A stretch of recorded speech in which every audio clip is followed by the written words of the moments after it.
Hare Krishna.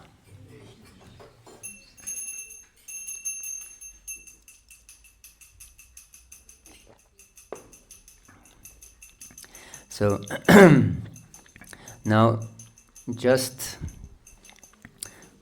2 days ago, the sacred month of Kartik ended. Yes, it's a very special month, very dear to the devotees, most special month. And now it's another special month. It's called Margashirsha.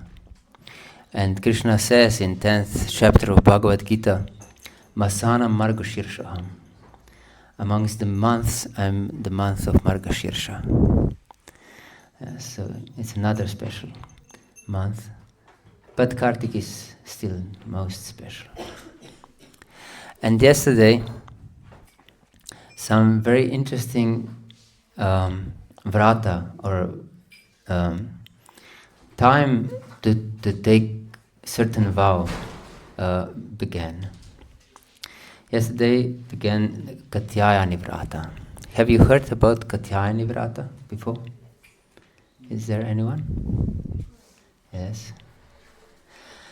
Katyayani is the name of Durga, of the goddess of this material world. And Vrata means to have firm vow, to achieve something, or to give honor to some god.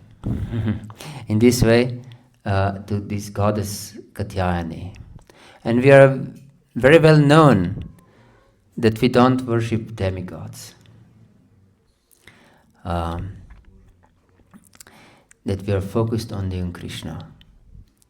And it is recommended so. So, why we worship Katyayani, or why certain very elevated Vaishnavas, why did they worship Katyayani? This we will discuss today. So, in Vrindavan, 5,000 years ago, there was, it's a very special place. It's spiritual world within material world. And where the Supreme Personality of Godhead, Shri Krishna, is playing with his eternal friends. And then one day in Vrindavan, very young gopis, Kanyakumaris, that means very young gopis, unmarried gopis, they were sent by their parents to perform Katyayani Vrata for a month. And for this purpose, they, for the whole month, they had an austerity to eat only unspiced khichdi. Yes. So, it's good for us to perform some sacrifice for some higher purpose. Actually, we all perform different sacrifices all the time for certain higher purposes or lower purposes. Yes. For example, that you have come here is also some kind of sacrifice. You sacrifice your time to come here. Otherwise, you could do anything else during this time. And in this way, you would sacrifice time for this other activity.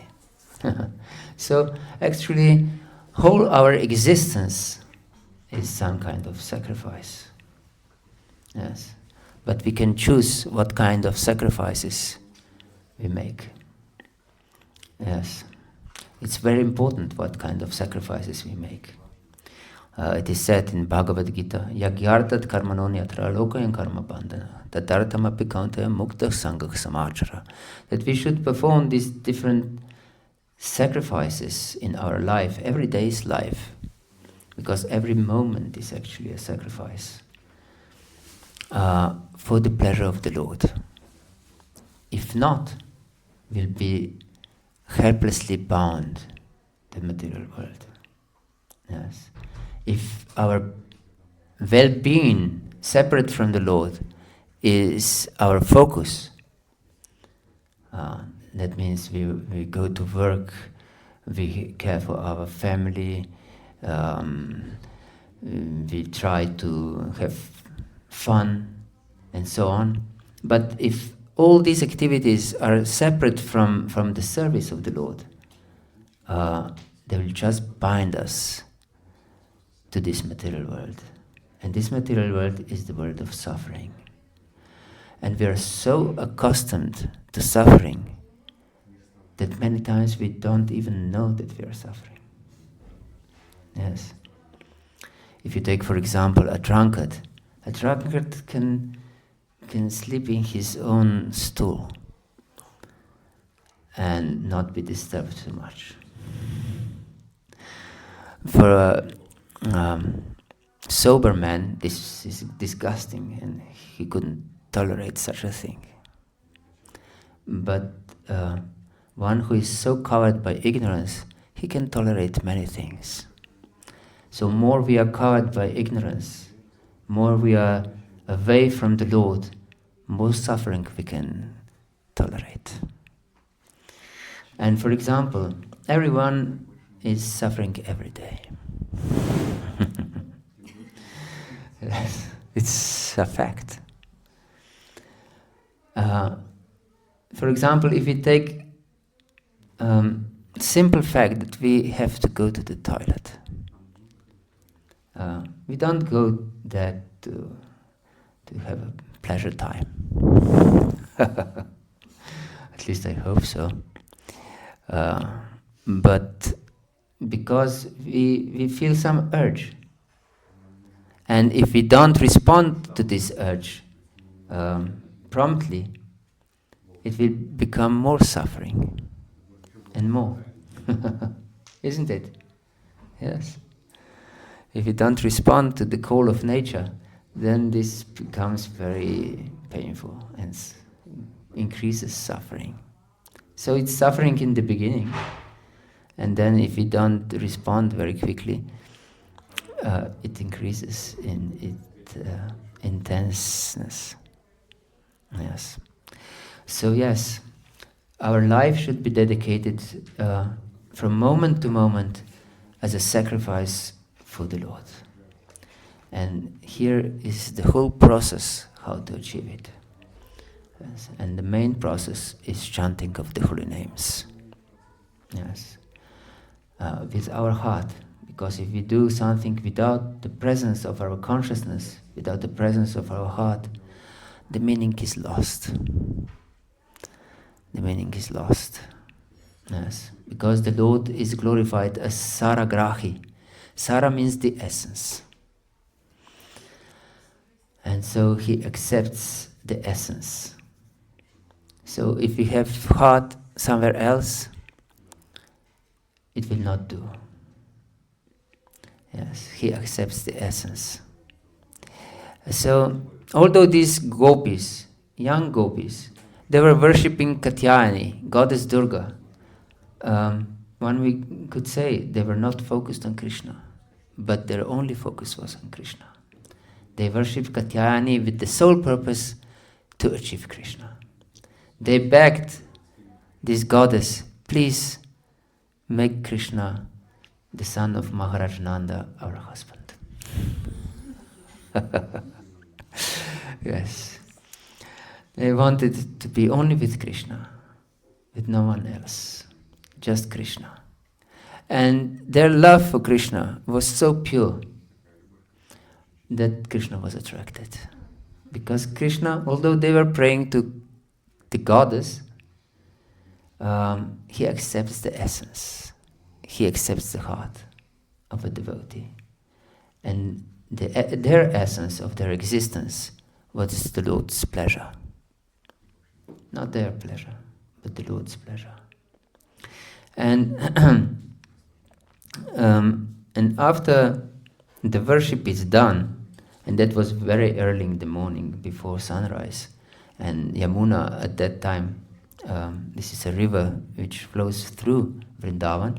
It's very cold. Yes, it's not summertime. It's approaching winter, so it can become cold. So they, after the worship, they performed this snana. They were bathing in the river, and Krishna, and they put their clothing on the shore, and they entered the river completely naked. And Krishna was so attracted by their devotion that he came running there, and accompanied with some small boys. These small boys from Vrindavan, 3 years old to 3 years old boys, were completely addicted to Krishna's association. They couldn't leave Krishna for a moment, so they accompanied him wherever Krishna went. They went with him. And it is described that there were young boys, 3 years old approximately, with fat thighs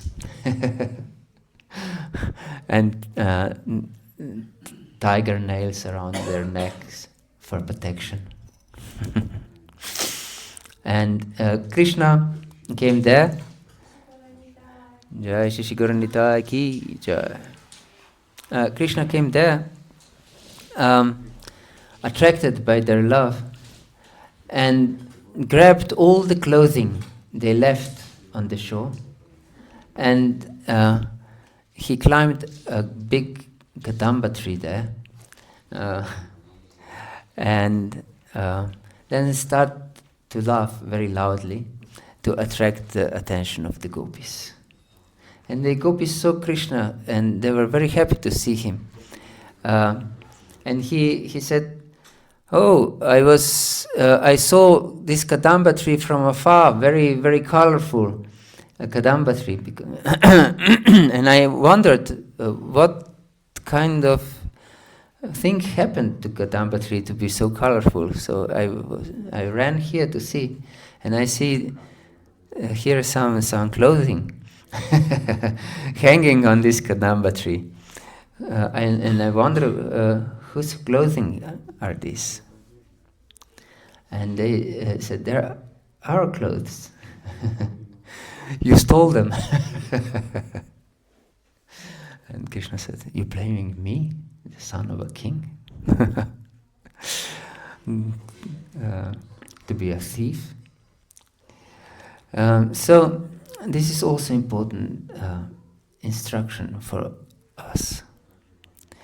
When we want to progress in our spiritual journey, it is really important to give up all different material designations, which are like coverings, like clothing of our soul. Yes. It is said in Shastra, "Sarvapadi vinirmuktam tat paratvena nirmanam, hrishikena hrishikesha sivanam bhaktir uchate." That bhakti, or devotion to the Lord, is when we give up sarvapadi vinirmuktam, that we are liberated from all upadis. And upadis are these designations. I'm a man, I'm a woman, I'm a child, I'm a grown-up man, I'm a teacher, I'm a student, I'm Christian, I'm Hare Krishna, I'm this, I'm that, I'm Austrian, I'm Slovenian, I'm Chinese, I'm black, I'm white, I'm a human, I'm a dog, or anything like this. These are all upadis that has nothing to do with our soul, with who we really are. These are just coverings of our soul. So, if we want to attract Krishna, his attention, we should take off these coverings. Yes. And we should understand that we have just one true identity. And this Jivara Svarupa Hoy, Krishna Nitya Das. We are always the servant of Krishna. Yes. Every living entity, even the most ardent atheist, is serving Krishna day and night. Even though he doesn't know it. But this is the fact. Because everything is emanating from Krishna. Aham sarvasya prabhavo mattak sarvam pravardate. Iti matva bhajantimam buddha bhava samanvita. That everything emanates from me. All spiritual, all material worlds, everything. And those who know this, they worship me with all their hearts. Yes, with love and devotion. So, this is the purpose of our life. To know this, that everything emanates from Krishna. Every energy is his energy and is meant for his pleasure. And if we engage in his service with this mentality, then we become perfect. We go beyond this transient, this temporary material world. Yes. Otherwise, we are bound in these actions and reactions of this world.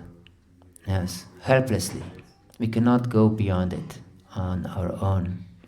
Although everyone is serving, how can everyone serve? Even if they don't know or even don't want to serve. Because everything is Lord's energy. So whatever we do, we serve that energy. For example, even if one is completely egoistic and he lives only for his selfish purpose, but from the time he wakes up, he just serves.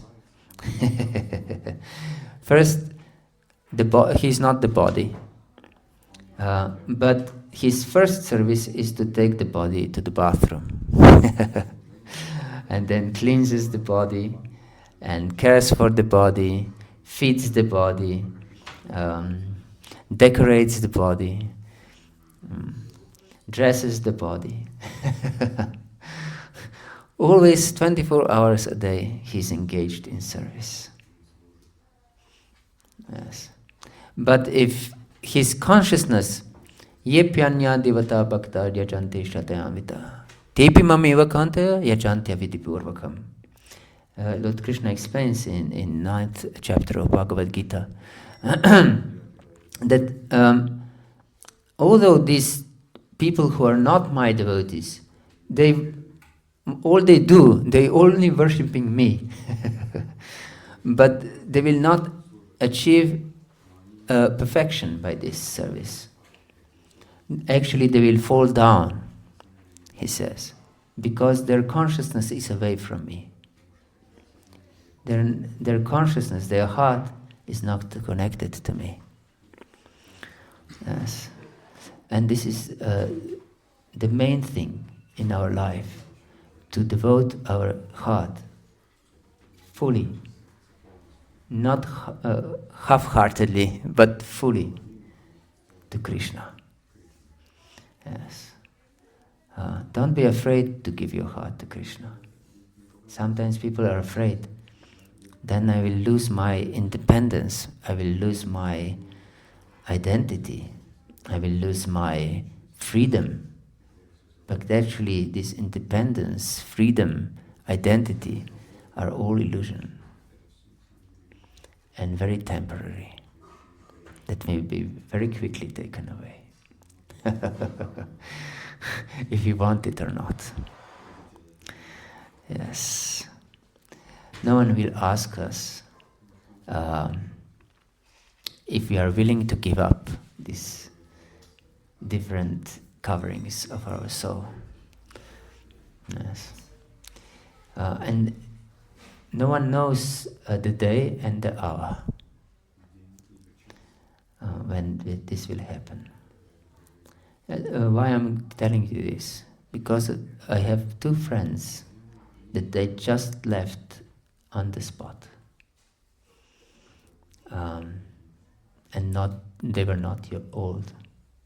They were in the beginning of their 40s.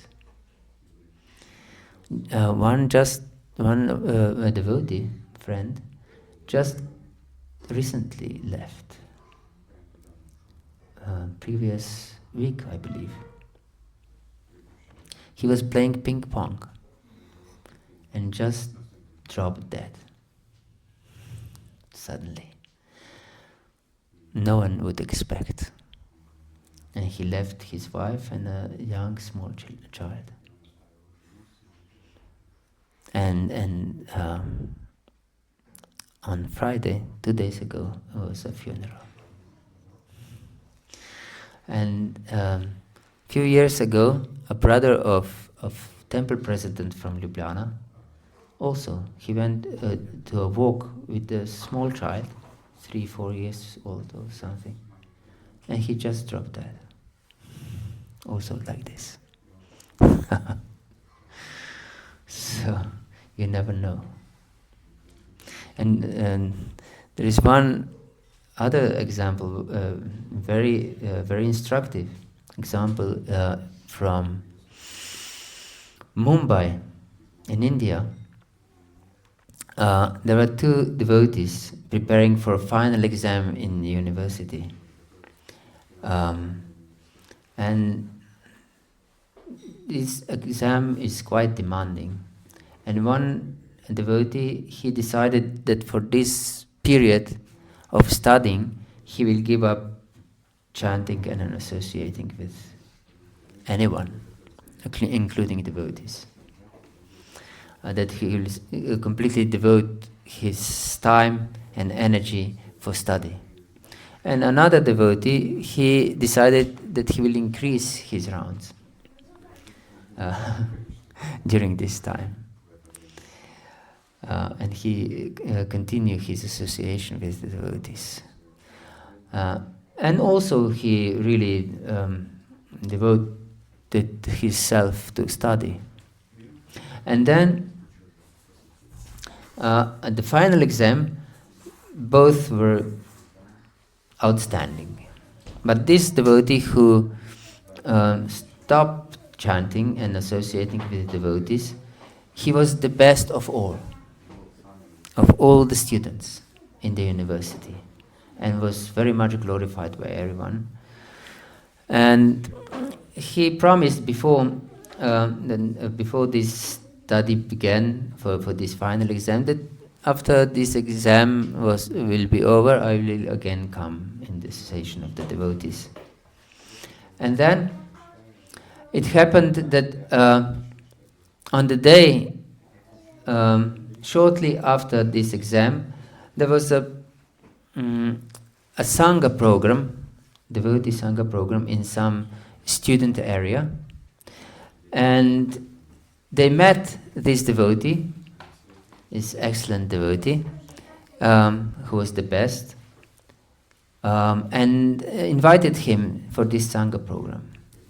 And it happened that at the same time as there was a Sangha program with devotees, there was also a big party, I think in the same building, for those who were the best in their studies. And he was the best of the best, so the superstar of the evening. So he said, okay, I will definitely come, but not today, because I have this party and I'm the main star there. And during the party he just dropped dead. And it was finish of his glory. Hare Krishna. So he chose party over the congregational chanting of the holy names. Yes, Krishna offered him this opportunity, the last moments of his life. Yes, here you have the opportunity. Please join. But he chose something else. So we shouldn't follow in his footsteps. This is my request. Don't follow in such footsteps. You never know. And even if you live, I don't know, 150 years, every moment is precious if we use it for Krishna's service. And the second students living the body alone? Sorry? The second students also died? No, Oh. no, just this super excellent student. He died. This other devotee, I believe he is still alive. Yes. So yes, my point was that we should give up these different designations. I'm this, I'm that. I'm attached to being in a certain role. We should be attached to one thing only, to service to Krishna and to the devotees. Because devotees are extremely dear to Krishna. So please, engage in the service of the devotees. And try to spread this mission of Krishna consciousness far and wide. Because as Jesus said, you got it for free, give it for free. Yes. We should know that love for the Lord is our highest goal. And because every living entity is part and particles of the Lord. Amaivam shur jiva loki jiva bhutak sanatana. Every living entity is the Lord's part. So we should serve every living entity by giving them Krishna consciousness. This is the highest form of serving. Yes. So be Krishna conscious and give Krishna consciousness. And your life will be sublime. Your life will be perfect. Yes. Otherwise you'll be just entangled, helplessly, like a fly in the spider's web. Yes. More the fly tries to be free, to be happy, more it gets entangled. More it gets entangled. Yes. And suffers and dies. So please engage yourself in Krishna service and be perfect. And be perfect. We long only for this actually, every living entity, because we are Anandamaya Vyasat. By our nature, we are blissful. We want to be blissful, at least. We are not. We want to be. Because this is our nature. Therefore, every our thought, every our word, every our action is searching for happiness, if we know it or not. So, yes, they left their clothing there, and Krishna took this away. So, we should let Krishna take away all these upadhis. We should take it off, actually. And get purified in the stream of pure devotional service, like they entered into the stream of most sacred river Yamuna.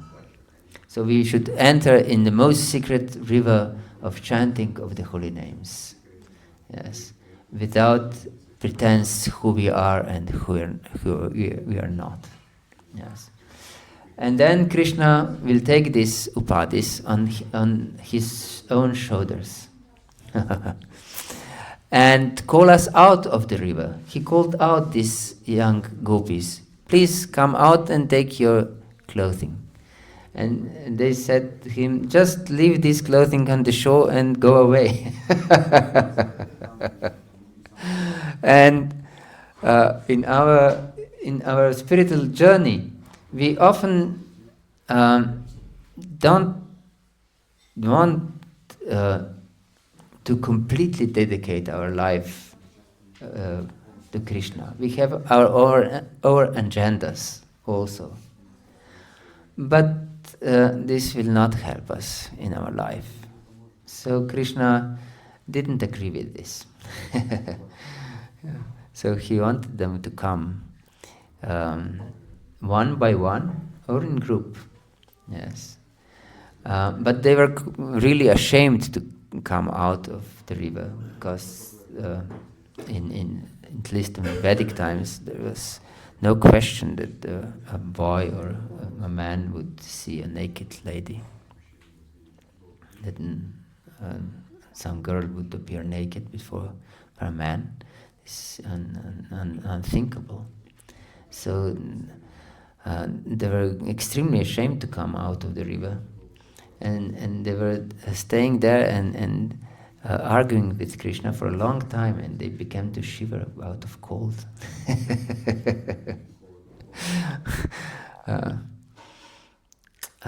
And actually they were in ecstasy all the time, because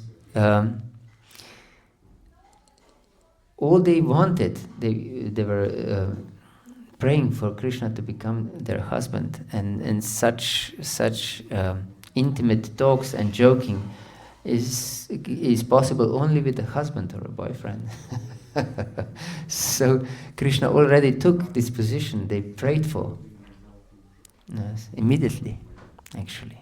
So if we are sincere in our spiritual life, in our chanting, that we completely dedicate our life to chanting of the holy name and serving the devotees, Krishna will respond very quickly. Yeah. In our heart. And he will joke with us. He's a joker. He will appear one time. He will appear. We will feel more close to Krishna during our chanting, and sometimes he will disappear. He will hide himself, and then we'll have to pray for him, cry for him, hanker for him. This is the process to develop deep hankering. Only deep hankering can make us closer to Krishna. Yes. And finally, they saw that if we spend too much time here with arguing with Krishna, then some other man can come by, and then we'll be drowned in the ocean of shame. So it's better to come quickly out and get our clothing back.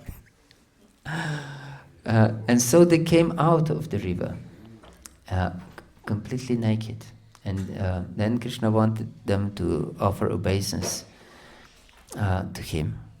And they offered obeisance by keeping their hands under their waists. And then he said that this is not correct. This is offensive to, to offer obeisance like this. That you should offer obeisance by holding the hands over your head. So finally, they listened to him and offered obeisance according to his instruction. So we should follow according to instruction of Krishna and his representative, our spiritual master. And be ready to completely give up every idea of our benefit, our personal benefit. Because we have ideas of our personal benefit conditioned to our position in material world. Yes, and actually this is against our true benefit, which is spiritual, developing of pure spiritual love for Krishna. So we should come before Krishna completely naked. What does it mean? Yes, that we don't pretend to be anything what we are not. These different pretenses are so deep in one's heart. Everyone wants to be attractive. Yes. And yes, looks that he would look nice. Because this is Krishna's quality, to be all attractive. And we have unlimited small amount of also of this quality, that we want to be attractive. Yes, but this is reserved for Krishna to be attractive. Everyone is, of course, to a certain degree, he's attractive, but we should not strive for this. We should strive for being Krishna's servant, humble servant. We should realize that we are totally insignificant. Once there was a devotee and came to Prabhupada, and he said to Prabhupada, "Prabhupada, I'm the most fallen." And Prabhupada answered, "You're not the most anything. You're simply insignificant." Yes. We should know how insignificant we are. For example, Vienna is quite a big city, isn't it? How many million people are living here? 2 million. Yes, the whole Slovenia have 2 million. 2 million people. And here one city, 2 million people. So one who is not familiar with Vienna, he can get lost in Vienna, isn't it? But Vienna is a very small particle of Austria. And Austria is not so big country in Europe. And Europe is one of the smallest continents in this world. And all the land is very small particles of the particle of the whole world. And the whole world is extremely small particles comparing to the sun, like a speck, or like a little ball according to globe of the sun. Yes, and the sun is lost in the universe with all its planets. So even in Vienna we are insignificant. What to speak to Austria? What to speak to Europe? What to speak to the whole particles of land on the earth? And what to speak to the whole earth? And what to speak to our universe? And what to speak to all material existence? And what to speak to the whole existence? Because even material existence is one small particle of Lord's existence.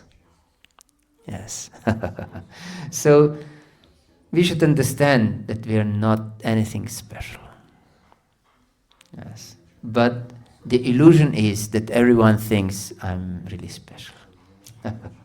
And I want to attract others with my glory. Yes. And therefore, many pretenses there are applied. Yes, makeup, striving to be strong, and other things that we think that are attractive to others. Yes. So, the Lord wants us to give up everything this, and not cover even by our hands our existence. So we should fold our hands above our heads and bow down to Krishna in complete nakedness of our soul. Yes.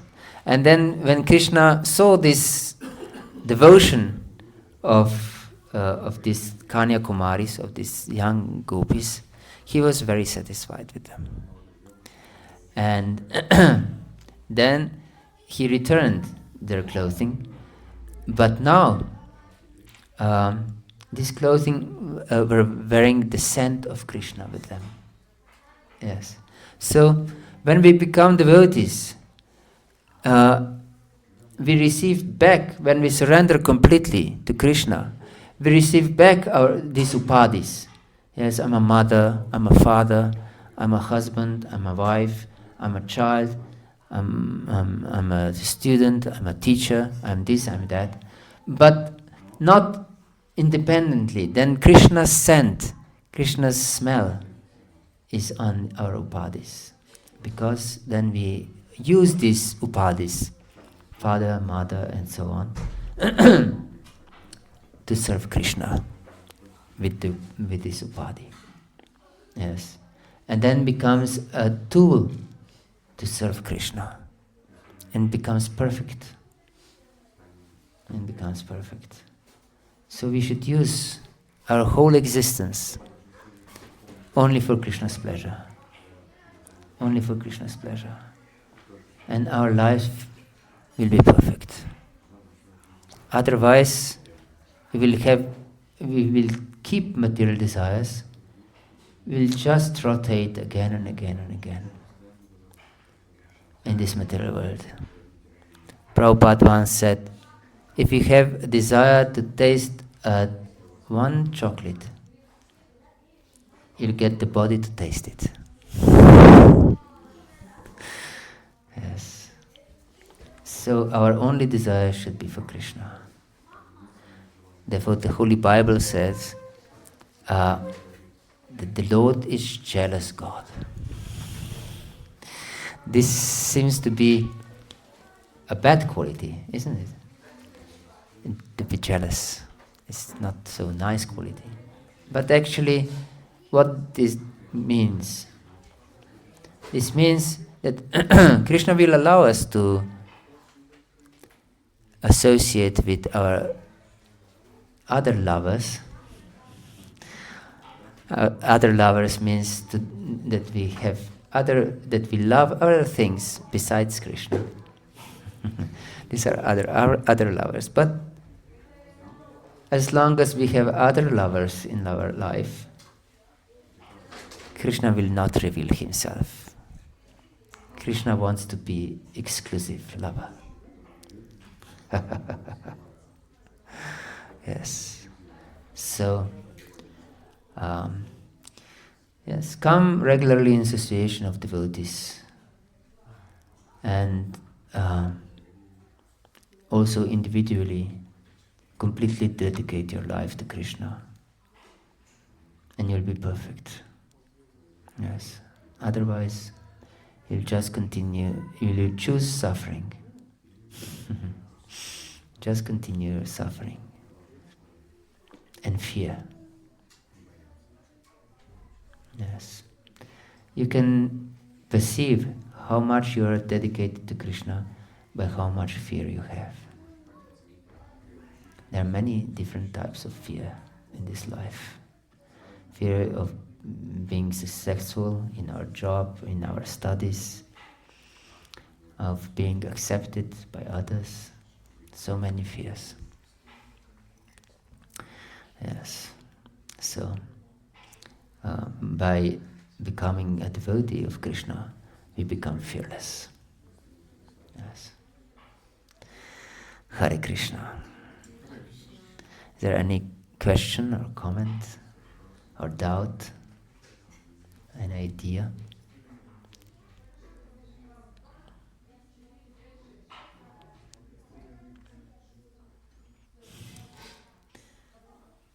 Everything perfectly clear. Yes, please.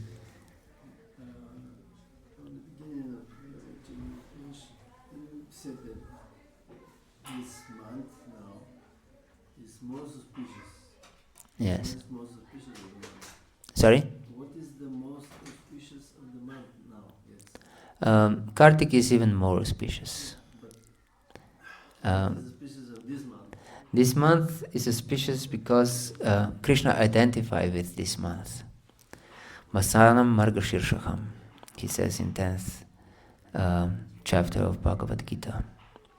And it is explained by our acharyas that this month is very nice in India because at that time the crops are ripe, and so it's plenty of food and many different celebrations for Lord's pleasure is at that time. So it's very auspicious because it's a very, very wealthy month. And Krishna is the most wealthy personality. Absolutely wealthy. Yes. So we can meditate on Krishna in every regard and every moment of our life. Yes. And we can use also these months, different months, to remember Krishna. Therefore, these different vows are there to always remember Krishna and never forget him. Yes. It says, Smartavya sadatam Vishnur vismartavyo najatuchit sarve vidi nishedaksyur etar eva kinkara. That the Holy Scriptures are full of different injunctions and prohibitions. Like, for example, 10 commandments in the Holy Bible, also few injunctions and few prohibitions. 3 injunctions, 4 injunctions, and 6 prohibitions. And so the Holy Scriptures are full of these injunctions and prohibitions. But it is explained in this verse that the whole, all different injunctions and prohibitions in Holy Scriptures are servants of one injunction and one prohibition. And this one injunction is what? Always remember Krishna. And one prohibition is never forget Krishna. Yes, so all these different injunctions and prohibitions are servants of this one injunction and one prohibition. Therefore, in Kali Yuga especially, the most effective way to always remember Krishna and to never forget him is to chant the holy name and to hear about him. Yes. And now the hearing part is over. Except if you have any other question. Yes, please. Who is Supreme Personality, Krishna or Mahavishnu? This question is answered in the first canto, very first canto of Srimad Bhagavatam. And in the 3rd chapter of first canto, there are described many different forms of the Lord. And then Shukadeva Goswami concludes, Ete chamsha kalach pumsam Krishnastu Bhagavan Swayam Indra Rivyakulam Lokan Mridayanti Yuge Yuge. That from all these different incarnations and manifestations of the Lord, Krishnastu Bhagavan Swayam. Bhagavan Swayam, the original Supreme Personality of Godhead, is Krishna. And all these different forms are his own forms, actually, of Krishna's form. There is no difference, actually, between one form and another, except in the mood. For example, when you go to your job, you're in different mood than when you play with your child. So, and people that surround you in your job, they behave differently than people at your home. So it's the same with the Lord. In different roles, he has different mood. And living entities around him in this particular role, they have different mood towards him than when is he is in his original position in Vrindavan. Yes. So, Shastra explained that Krishna is Bhagavan Swayam, the absolute Supreme Personality of Godhead, the original Supreme Personality of Godhead. And Lord Chaitanya, who we worship here, is he himself coming in beautiful golden form with love of Srimati Radharani, who is a personification of love. So most merciful form of the Supreme Personality of Godhead, of Sri Krishna himself. This is Krishna himself imbued with love of his most dearest devotee. Hare Krishna. Srila Prabhupada ki jai, Gaura Bhakta Vrinda ki jai, Nitai Gaur Premanandi Hare